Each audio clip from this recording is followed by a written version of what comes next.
Welcome back mga kabayan! Nagbabalik po muli ang inyong lingkod upang magbigay sa inyo ng mga bago at nagbabagang mga balita. Tila ba naging mainit na usapin ang isyong ito sa mundo ng social media? Kababuyan ni House Speaker Tambaluslos Romualdez ay tila ba nga sumusobra na. Itong iskandala niyo dito sa Okada ay tila ba bulgar na at tila ba patindi pa rin ng patindi ang kanyang pagtanggi sa mga paratang na nagaganap na transaksyon dito sa Okada. Ayaw ipalabas ito sa mainstream media dahil alam naman natin mga kaibigan na mostly ng ating mainstream media ay bayaran ng ating gobyerno. Dito nga natin makikita mga kaibigan na dahil ayaw nitong makita nila or malaman ng mga taong bayan kung ano ang nangyayari sa kaban or dito sa mga kanilang binabayadang mga buwis ay hindi ito ipinapalabas sa mainstream media para hindi na ito mailabas at itong mga pangalan nitong mga government officials na ito na tiwaling ay malinis. Dito nga natin makikita mga kaibigan na talaga ang politics ay hindi naman madumi kundi ang mga tao dito sa ating gobyerno ang nagpaparumi sa ating politics. Talagang mga kaibigan, totoo ang kasabayan na for the love of money is the root of all evil. Kapag talaga mas minamahal mo ang pera, ito ay talagang ililid ka o ipupunta ka kapatid na mas malapit pa sa kasalanan at gumawa ng mga bagay na ayaw ng Panginoon at ikaw ay gagawa para lamang sa inyong interes at ito ay tinatawag nating disobedience. Well, para nga sa kabuang detalye ay panoorin ang buong video at salamat na rin sa ating mga solid viewers sa walang sawang pagsuporta.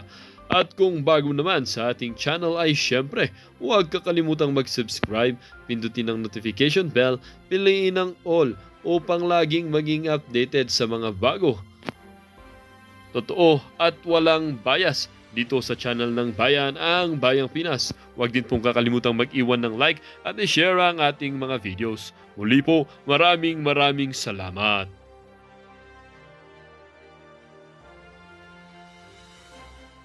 Mang Kanor. Game, Mang Kanor, ready ka na? Oh. Ready na daw si Mang Kanor. Oh, game na. 14 million is the purchase of information. Okay. And this was spent for 11 days. Wow. So basically, it is 1.2 million per day for Wow. the purchase of information.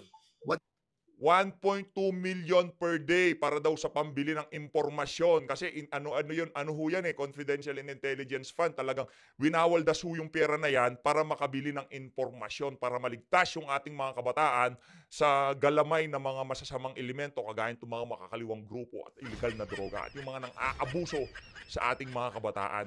Yun ho ang binibiling impormasyon dyan. Okay? At yun talaga hong mahal yun. Mahal ho talaga yung mga ganong klaseng impormasyon. Nakaka-worry lang po talaga itong nagwo-worry. 125 million for 11 days. Wow. Precisely because if you were going to compute 14 million divided mo sa 11, that is 1.2 million for the information that wanted to be purchased by the Office of the Vice President and was approved by the COA. Was approved. Inaprobahan ng COA. Wag ho kayong aanga-anga. Ngayon, pagka hindi sumagot ng maayos ang COA sa inyo, dahil naprubahan nila yan, naku po, yari kayo. Ngayon, pati COA, hinahanapan nyo na ng butas para matakot sila sa inyo. Tandaan ho natin, COA, nandyan ho yung pinakamataas ng standard sa pagdating kung paano lingapin yung pera ng sambayan ng Pilipino. Wala ho sa mga crocodile na yan. Alam nyo ho ba kung sa mga crocodile na yan natin ipagkakatiwala ang kaban ng sambayan ng Pilipino? Naku po, mababang karote ang buong bansa. By the COA. Yan, but in a day, 1.2. And if purchase of information 1.2 million ha? Mamaya yari ka sa akin, Mang Kanor. a day, pwede po, this was spent for 11 days. So almost a million a day for the reward, payment of reward, cash. How this 10 million was utilized daily by the Office of the Vice President? Can you kindly educate me on how this happened? A million a day for payment of cash reward. Are those offices that are being mentioned by the Office of the Vice President all over the country Yarin lamang pinaglalaruan nyo ang pakaisipan ng sambayan ng Pilipino at wala ni isang Pilipino ang makakaintindi dyan sa Confidential and Intelligence Fund na yan kung paano wawaldasin. Linalaso nyo ang kaisipan ng sambayan ng Pilipino. Kaya yarin lamang yan, yan ang laro na gusto nyong puntahan natin. Pupunta tayo dyan, wag ko kayo mag-alala. Hintay lang. Also as the safe house of the OBP. Ayan, nakalagay dito. Meron kayong Dan, ayusin mo Dan. maintenance ng safe houses. Baka puputok na naman sa mukha mo yan. Do they have like 10, 18, 20, 30, 40? Okay ha? Dito ho pinag-uusapan na yung detalye kung paano winawaldas. Kaya ho tinawag na Confidential and Intelligence Fund yan. Kasi wala hong ano yan. Ginagamit ho talaga yan para pambili ng impormasyon, pag-secure doon sa mga intel ng OBP o yung Department of Education. Ganun ho winawaldas yung Confidential Fund na yan. Kumbaga lahat ng bureaucracia para mabilisan at talagang kung ako, halimbawa ako ako ang bibilhan ng impormasyon ng OBP. Magbibigyan nila ako ng invoice resibo. Ito binayaran ka namin ng ganito. Sa tingin nyo ho ba meron magbibigay ng impormasyon? Ngayon yung pangalan nyo ibibigay sa COA. Gusto nyo ho ba yun? Anak ng tokwa. Yun na, pinakamadaling paliwanag. Halimbawa, itong si Dan Fernandez, isa ho yung informant. Dyan sa mga halimbawa lang o itong si Mang Kanor na lang, si Mang Dan. Ang pangalan ng informant ng DepEd, Mang Dan. Itong si Mang Dan, alam niya kung sino yung mga nagre-recruit sa mga makakaliwang grupo sa mga eskwelahan. Etong si Mang Dan, bebenta niya yung impormasyon. Alam nga naman, bigay ko sa inyo yan ng libre. Natural, itong si Mang Dan, manghihingi ho yan ng pera. Kasi wala ito ng winawaldas na budget ng mga ahensya ng pamahalaan. Kung hindi ho confidential fund yan, naka-ano ho yan, may invoice, may resibo up to the last centavo, hindi kagaya ng confidential fund ng mga crocodile dyan, okay? Naiintindihan nyo ho. Hindi kagaya ng hindi ko kagaya ng MOOE ng mga crocodile dyan sa House of Representatives. Ang mga ordinaryong pondo na ipinagkakatiwala sa bawat ahensya ng pamahalaan, kailangan hong resibuhan yan up to the last centavo. Hindi ko kasali yung House of Representatives doon, okay? Ngayon, itong si Mang Dan, magbibigay ng impormasyon sa OBP. Sa tingin nyo ho ba, kung yung pangalan ni Mang Dan, isusulat doon sa dokumentong ipapasa sa COA, magbibigay siya ng vital information kung sino nagbebenta ng droga, kung sino ang nagre-recruit sa mga kabataan. Sa tingin niyo ba papayag siya na isulat yung pangalan niya doon? Anak ng tokwa. Ito ano yun lang, doon lang mo tayo sa realidad. Kung kayo informant, kung kayo meron kayong vital information na gusto nito mga politiko na to, payag ho ba kayo na isulat ang pangalan nyo sa isang resibo na ibibigay sa COA? Anak ng tokwa. Tanong lang. Kasi naglolokohan tayo dito sa pagtatanong na to nitong si Dan Fernandez. Paano ginasta to? Ilan yung safe house? Loko-loko ka ba? Kaya nga confidential yan. Kasi yung mga tao, yung mga pinagkukuhanan ng impormasyon, yung mga safe houses, hindi pwedeng sabihin yan. Malamang, nasa brown envelope daw yan Pagka nagkaroon ng question, bubuksan ng COA yan. Pero as much as possible, pagka confidential, hindi ho talaga pwedeng pagsabihan. Kasi, kumbaga, ibabypass mo lahat ng bureaucracia para mapabilis ang serbisyo masagip yung mga estudyante o kung sino mang mga kabataan natin na rini-recruit nito mga makakaliwang grupo na to. Yun ang pinakapayak na pagpapaliwanag natin dyan. Walang nasa matinong kaisipan ng tatanggap ng 5 milyon kapalit ng impormasyon at ang kanyang pangalan ibibigay diyan sa COA at nandun yung vital information na prinubide nitong tao na to. Wala akong lukulukong gagawa noon. Masusunog ho kung sino man ang gagawa noon. Tuloy ho natin itong hindi ho natin maintindihan kung anong meron dito sa mama Kasi na to. 16 million were 16 million Lilito was ka na. spent for 11 days for the office of the Vice President doon po sa mga safe houses for maintenance. Maintenance of the safe houses, 16 million was spent for 11 days. Pero ano ho yan, confidential yan. Hindi ho dapat na pag-uusapan yan dyan. As much as possible, dapat ho, executive session yan. Pero binubuklat ho nila lahat ng mga impormasyon na yan sa sambayan ng Pilipino. Pero hindi ho dapat pag-usapan yan. Kaya nga confidential. Kung meron man silang ile-legislate, dapat ho, doon pa lang sa executive session, doon ho nila pag-uusapan yan. Hindi ho nakaharap sa sambayan ng Pilipino. Manto ko. Labo.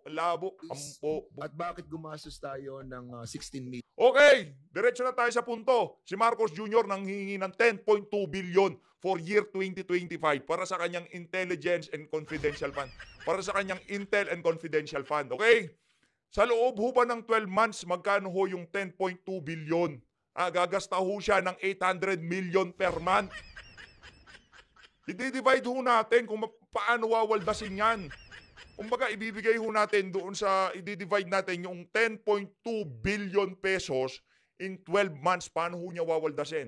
Ngayon ho, sa 30 days, gagasta ho sila ng 28 million per day. Bakit hindi nyo tinatanong yan?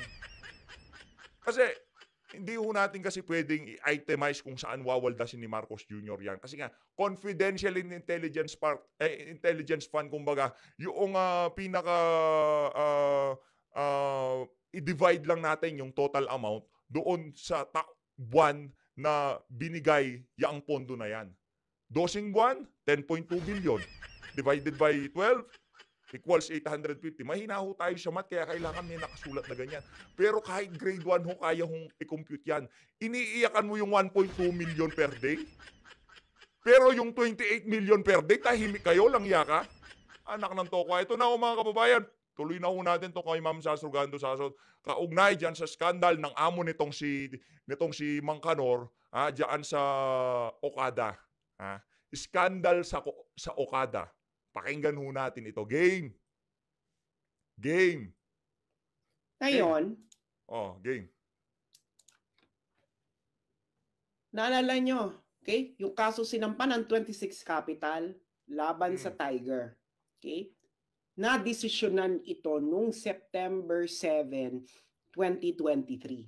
Okay? September 7, 2023. Ang nag-decide nito, okay, ng kasong ito, okay, pati na yung issue ng ni-raise ng 26 Capital na nag-engage ng improper influence itong Tiger Resort sa Pilipinas sa pagbabribe kay Martin Romualdez, kasama ito sa naging desisyon kung may nangyari bang ganon.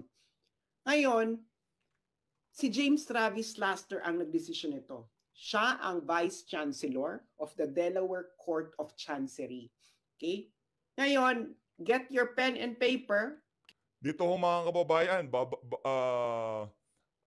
binabasa nitong si Ma'am Sas Rogando Sasot yung mga detalye kaugnay dito sa dito sa mga kalokohan na nangyari diyan sa Okada, Manila. Okay, maybe ilalagay ko dito.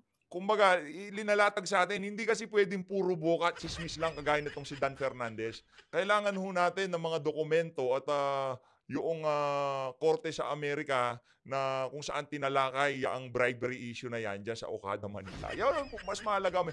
Dapat may resibo tayo, hindi ko kagaya laway lang, kagaya nitong si Dan Fernandez. Pa-compute, patanong-tanong. Confidential and Intelligence Fund nga yan. Anga ka ba? Ako, informant ako, papasulat ko pangalan ko dyan na ako, nakatanggap ako ng 500,000, 1 milyon, para ituro ko kung sinong nagre-recruit sa mga kabataan. Loko-loko ka ba? Paano pag nalaman nyo na ako nagchuchu sa kanila, di yari ako. Ako babalikan nila. Anong to? Ibang klase na lang. Wala na lang bad trip, oo. I-screenshot nyo yan. Okay? Screenshot. I-screenshot nyo yan. Yang link dyan.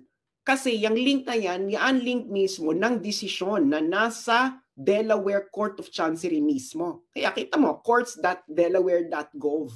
Okay? Isulat niyo yan, i-screenshot ninyo para mabasa ninyo. Kayo mismo ang makabasa. Hindi ito fake news. Totoo ito.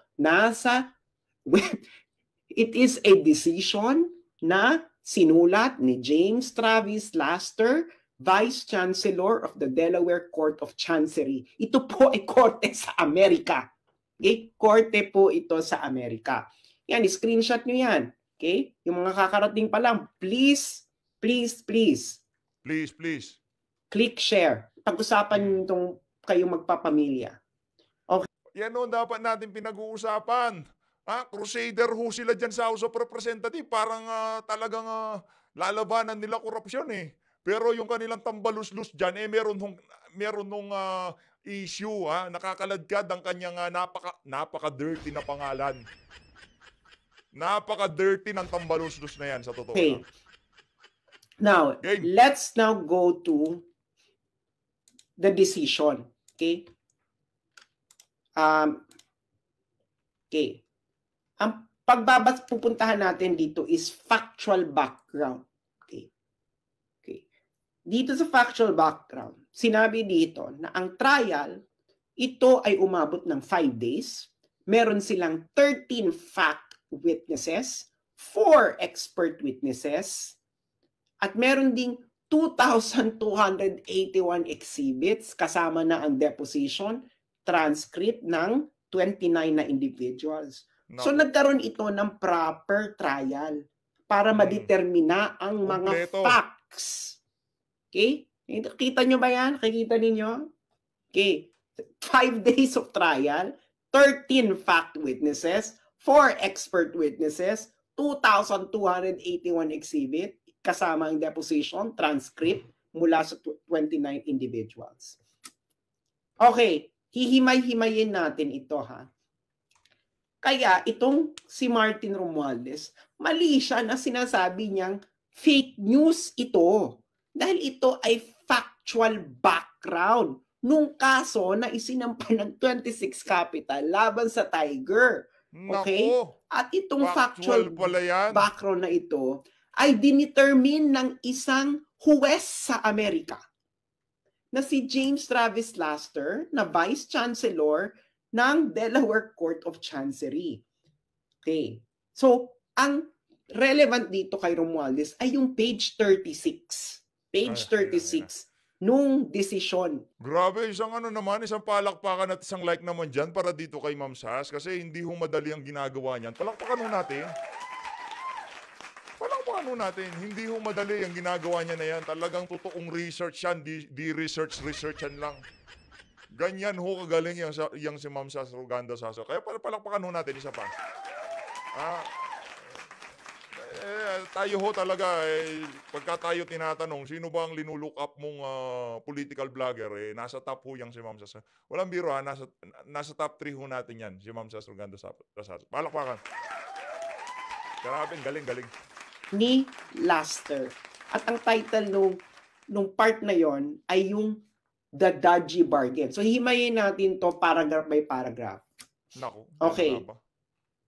So, makikita nyo dyan, no? Ewan ko kung malinaw sa inyo yung link nung kaso. Basta, ulitin natin para ma-screenshot ninyo, masulat nyo sa papel. Okay? Para, ayan. So, para masulat ninyo sa papel at kayo mismo ang pumunta sa korte mismo ng ng Delaware Court of Chancery para kayo na mismo kapag-download. At ang relevant kay Romualdez dito ay page 36. Okay, page 36. Okay. Okay, hihimay-himayin natin ngayon itong factual determination. Pupunta tayo paragraph by paragraph. Okay.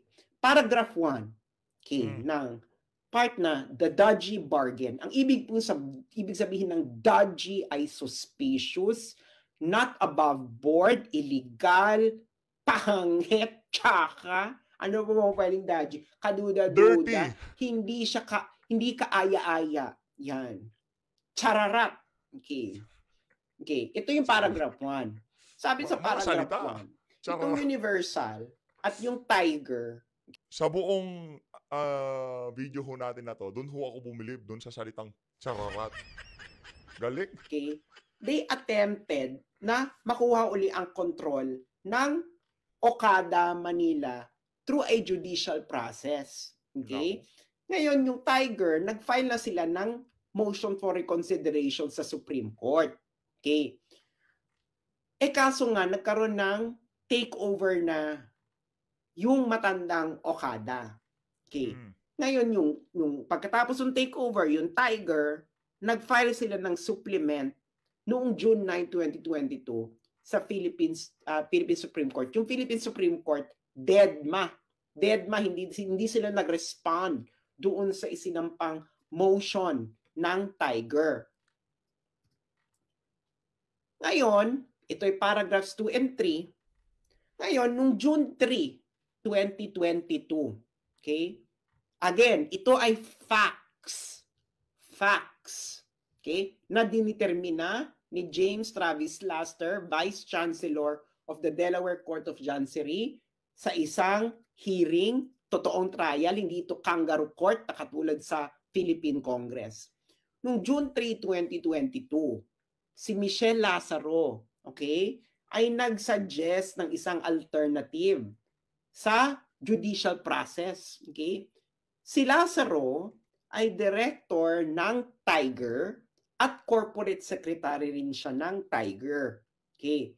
Yung isang director din ng Tiger na si James Lorenzana, kasabwat ni Lazaro, ay pareho daw nasa elite circles ng Pilipinas. Ngayon, itong si Lazaro, si James si Michelle Lazaro, nag-email siya kay Asano, Takeuchi, at isa pang Universal Director. In-explain ni Michelle Lazaro sa mga Hapon na ito, okay, na siya, si Michelle Lazaro at si James Lorenzana ay may isang relasyon sa isang common friend na isa daw key figure sa Philippine politics na tumulong na rin daw dati sa Universal. Okay? At ito raw ang best option ng Universal para makuha uli ang kontrol ng Okada. Okay. Nako. Yung batang Okada yan. Okay. Ngayon, ang sabi ni Michelle Lazaro sa email, the key person, our common friend, feels that my involvement moving forward is indispensable, such that he was reluctant to provide further assistance or to pursue any potential partnership unless her concerns were addressed. So ang sabi ni Michelle Lazaro, kailangan si Michelle Lazaro sa deal na ito. So ang ibig sabihin niya kung anong kailangan involved si Michelle Lazaro, yan ang sinabi daw sa kanya ni Martin Romualdez. Ano ang evidence ang nakuha nila dito? Yung email mismo ni Michelle Lazaro. Okay? Kasi sa Amerika po, meron pong tinatawag na discovery proceedings. Okay? Ibig sabihin ng discovery proceedings, lahat ng evidence na kailangan mo sa kalaban mo ay pwede mo makuha, emails, text, etc. Kaya nakita nyo yung ano ni Amber Heard saka ni Johnny Depp, may discovery proceedings yun. Kaya nga, di ba, ang daming evidences na alam nila pareho. Kasi yun, saka may nakita pa, di ba, may mga lumabas pa mga text messages si Johnny Depp, si Amber Heard, ayun ay nakuha through discovery proceedings. Okay. Ngayon, ang sabi ni Michelle Lazaro, ang common friend daw na yon, okay, ay si Martin Romualdez. Nako. Speaker of the House for the Philippines. Ito ang sinulat mismo ni James Travis, Vice Chancellor ng Delaware Court of Chancery. Ang common friend daw ay si Martin Romualdez. Nakakatakot naman itong mga isinisiwalat nitong si Ma'am Shas Rugando sa asot na to. Ibang klase ito mga kababayan, di biro to No? Kasi buti na lang dokumentado, pero kung sali-salita ho ito, nako, magwawala yan si Tamba. Kaso dokumentado, kumbaga nagbabasa lang itong si Ma'am Shas. Nako, na-play natin si Boy Mangkanor.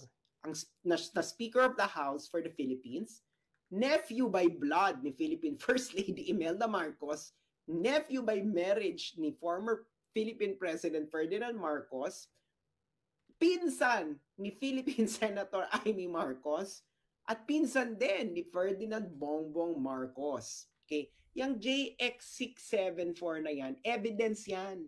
Okay? Yan ang source ng evidence na nakita ni James Travis Laster. Kaya nga pag pumunta tayo sa Delaware at pinakuha natin ang buong kopya ng buong kaso, makikita natin lahat. Pero dito muna tayo mag-focus sa desisyon.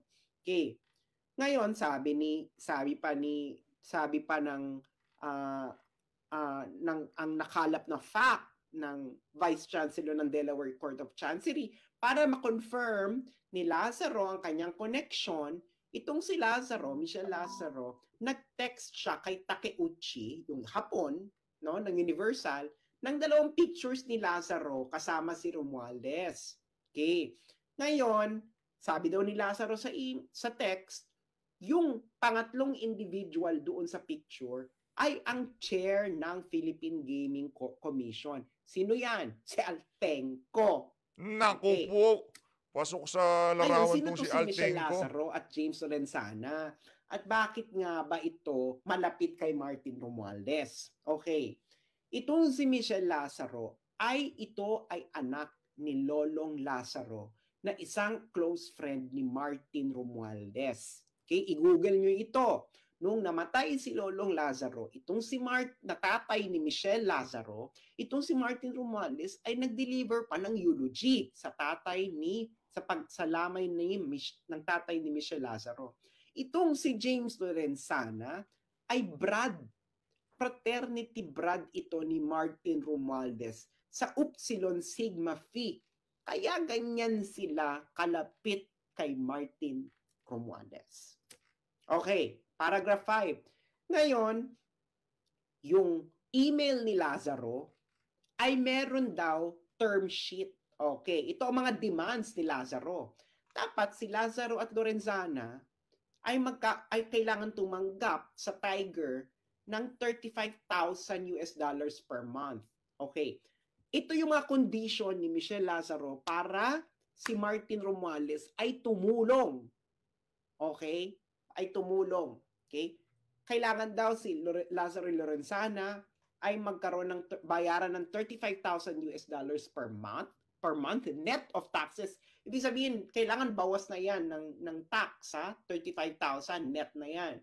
Grabe Ngayon, naman. yung no? board Ang ng tatakaw. Tiger ay kailangan palawakin daw, kailangan maging 13 ng miyembro at kailangan si Lazaro at Lorenzana ay may karoon ng karapatan na mag-designate ng 6 na members doon sa 13 members. At ngayon, meron pa sila ibang dinamay na officers na kailangan din bigyan ng pabuya, si Yip at Van der Sande. Okay. At of course, okay, inapprove itong terms ni Lazaro. Okay? Itong mga terms ni Lazaro, again, ulitin ko, mga terms niya to para itong si Martin Romualdez ay tumulong. Okay? Ngayon, si Fujimoto, pinirmahan din to. Nakikita nyo yung mga JX665, J656, JX656. These are references. References po ito sa mga documentary evidence na nakalap ng Delaware Court of Chancery. Okay. Ngayon, paragraph 6 and 7. Ang plano daw, okay, ang plano ay kasama sa plano ay dapat may i-deliver kay Romualdez. Naku. Okay? Yan ang plano. So, besides doon sa mga demands ni Michelle Lazaro, kailangan din daw ay may ibigay kay Romualdez. So, Naku po. Matindi ang sinisiwalat na yan itong si Binibining itong si Ma'am Sas Rogando Sasot. Ha? So, tingin natin, damage control itong si Tamba dito sa mga isiniwalat na to ni Ma'am Sas Rogando Sasot. Isang balakbakan naman yan kay Ma'am Sas. ang nangyari, yung head ng Universal, okay, yung Universal, ito po ang parent company ng Tiger at ang Universal ang may-ari ng Okada. Okay. Ang Universal, nagkaroon ng business trip sa Pilipinas at may dala-dalang heavy luggage. At yung heavy luggage na yon ay merong item para kay number 2. Ang number 2, ito po ang tawag kay Martin Romualdez. Number 2 si Martin Romualdez daw sa Philippine politics. Hindi si Inday Sara na Vice President. Si Martin Grabe ang naman. number 2. Okay. Ngayon, pag dumating na raw ang item sa Pilipinas, Ito ay dadalhin ng Universal Executive kay Martin. Okay. Ngayon, yung Asano, sabi niya, na-keep na natin yung promise natin kay number 2. So now, turn na ngayon ni number 2 na i-fulfill ang kanyang promise. Okay. Intindihan nyo? Lahat ito ay may reference sa documentary evidences mula emails, text messages, etc. na nakalap ng Delaware Court of Chancery. Okay. Ngayon, itong next paragraph na ito ngayon ay pinabulaanan na hindi daw ito alam ng 26 Capital. Kasi remember, di ba, yung 26 Capital, dinimanda niya yung Tiger. Sabi ng 26 Capital, itong Tiger, nag-involve to ng bribery issue. Nag-bribe ito kay Martin. Ngayon, sabi ng 26 Capital, hindi niya alam. Ngayon, itong next paragraph na ito, ang sabi, imposibleng hindi alam ito ng 26 Capital. Kasi, nag-email pa si Lazaro, Michelle Lazaro. Okay? At yung nag-text pa sila doon sa may-ari ng 26 Capital na si Ader. At yung text, itong sinasabi, Universal Entertainment has enlisted significant political support from a very high level of the Philippine government with compensation of the arrangement, all tied to taking back control of this casino. Ano sa Tagalog to? Yung text doon sa may-ari ng 26 Capital, ang sabi, itong Universal Entertainment na may Orcada ay kukuha ng suporta, significant political support, kukuha ng significant political support mula sa isang high-level Philippine government official para makuha uli ang Okada, ang kontrol ng Okada. Yang JX647 na yan ang documentary evidence. That's the text evidence na nakalap ng Delaware Court of Chancery sa mga cellphones nila, no? Okay. Ngayon, ato na nga, etong si Romualdez, okay, kasabwat siya, alam ito ng lahat. Okay? Kaya nga, Naku. okay, noong July 27, 2022, yung executive ng Universal na si Sato Nobuki nag-travel mula Japan papuntang Pilipinas. Okay. Ngayon, isa pang executive ng Universal, si Hajime Tokuda, ay nag-schedule ng meeting kay Romualdez nung susunod na araw, July 28, 2023. Yung JX730 na yan, documentary evidence yan. Okay, na nagtitrace na may talagang meeting na nangyari, may setup na meeting na nangyari. Kaya pag pumunta kayo ng Delaware Court of Chancery at kunin nyo ang buong kopya ng kaso documentary evidence, makikita nyo lahat kung ano yung JX730 na yan. Okay.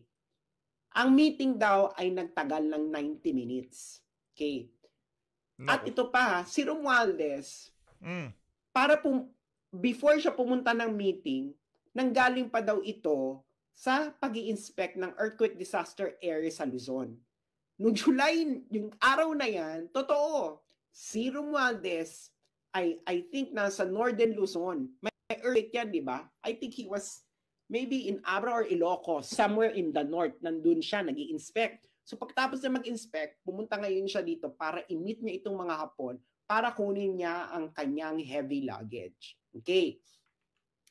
Ngayon, so, ginawa ng Universal Executives, may binigay silang letter kay Romualdez.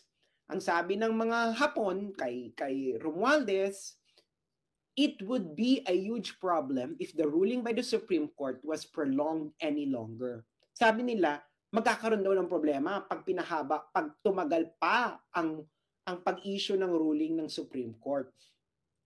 At ang sabi ng mga Hapon kay Romualdez, okay, gusto daw nila ng favor para sa mas maagang resolusyon ng Supreme Court. Okay. So ano daw ginawa ni Romualdez? Okay? Then and there made ex parte calls and sent a text to several members of the Philippine Supreme Court, including its chairman. Sa Kapal Tagalog, ng mukha, no? Grabe. kamiting ni Romualdez yung mga Hapon. Binigyan ng heavy luggage. Ito ang favor na gusto namin. Ang ginawa ni Martin Romualdez, tinawagan niya ang mga justices ng Supreme Court.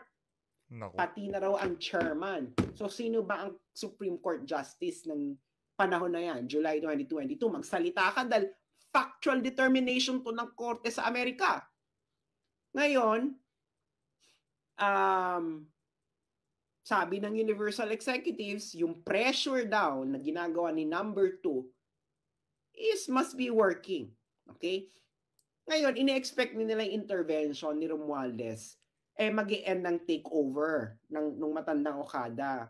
Okay? So, in-execute nila yung merger with 26 Capital, etc. Hindi na to importante dahil hindi to kasama si Martin sa issue ng merger. Okay. Sabi ni James Travis Laster, no one addressed the legality of this type of arrangement in the Philippines. Kasi illegal to sa Amerika. Okay? Naintindihan niyo yung sinabi ng judge sa Amerika? Walang nag-address kung ito ba ay legal sa Pilipinas. Malamang illegal sa Pilipinas, hindi ba? Pero itong si Lazaro at Lorenzana, nakabarkada ni Martin Romualdez, ay nag-broker ng dodgy bargain. Ibig sabihin ng dodgy bargain, illegal na bargain. Okay? Na kung saan, in-offer nila sa Tiger, sa may-ari ng Okada, na magi-intervene si Martin Romualdez. Basta si Lazaro at Lorenzana ay bibigyan ng increased control ng Tiger, bibabayaran ng 35,000 per month, magkakaroon ng maipapasok silang mga tao sa Tiger Corporation, at ang pinakahuli ay dapat may ibigay kay Romualdez. Uulitin ko, ito ay factual determination na ginawa ni James Travis Laster